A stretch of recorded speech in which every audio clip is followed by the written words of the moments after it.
আল্লাহ তাআলার কাছে সবাইকে যেতে হবে এবং ফিরে আসার আর কোনো সুযোগ থাকবে না। অতএব আমরা কয়েকটা প্রস্তুতি নিতে পারি বা নেওয়া উচিত আমাদের। নাম্বার 1, আমার ইমানটাকে একটু পরখ করা, যে আমার ইমানটা আসলে ঠিক আছে কিনা, আমার বিশ্বাসটা, আমার ফেথটা ঠিক আছে কিনা, কোনো ত্রুটি আছে কিনা, এটাকে নিয়মিত কারেকশন করা, বিশ্বাসটাকে, ইমানটাকে ঠিক করা। নাম্বার 2, ভালো কাজ দিয়ে গোটা জীবনকে সাজাবার চেষ্টা করা, যে আমার প্রতিটি কাজ হয় ভালো নয় মন্দ, হয় নেকামল হিসাবে গণ্য হবে না বদামল হিসাবে গণ্য হবে। মিজানে পাল্লাতে দুইটা অপশন আছে, থার্ড কোনো অপশন নাই। আমি যেটাই করি না কেন আমার প্রতিটি মুহূর্ত হয় আমার ভালো কাজে গণ্য হবে, আপনার মন্দ কাজে গণ্য হবে। অতএব এই বিবেচনাটা সবসময় করে হিসেব করে চলা। নাম্বার 3, সবসময় তওবা করতে থাকা। আমরা মানুষ ভুল হতেই পারে, অতএব প্রতিনিয়ত তওবা করে করে কারেকশন করে নতুন করে পথ চলা শুরু করা। নাম্বার 4, মৃত্যুর স্মরণটা বেশি বেশি করে করা। যত বেশি মৃত্যুর স্মরণ, মৃত্যু নিয়ে ভাবতে পারবো, বিশেষ করে কবরস্থানে যাওয়া।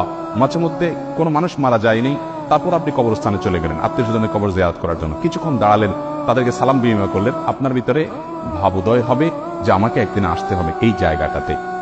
নাম্বার 5, কোনো ওসিয়ত করার থাকলে মৃত ব্যক্তি মৃত্যুর আগে জীবিতদের উদ্দেশ্যে ওসিয়তনামা লিখে রেডি করে রাখা, মৃত্যুর প্রস্তুতির অংশ। এবং সেটা একজন মানুষ তরুণ বয়স থেকে যুবক বয়স থেকেই করতে পারেন, কোনো অসুবিধা নেই।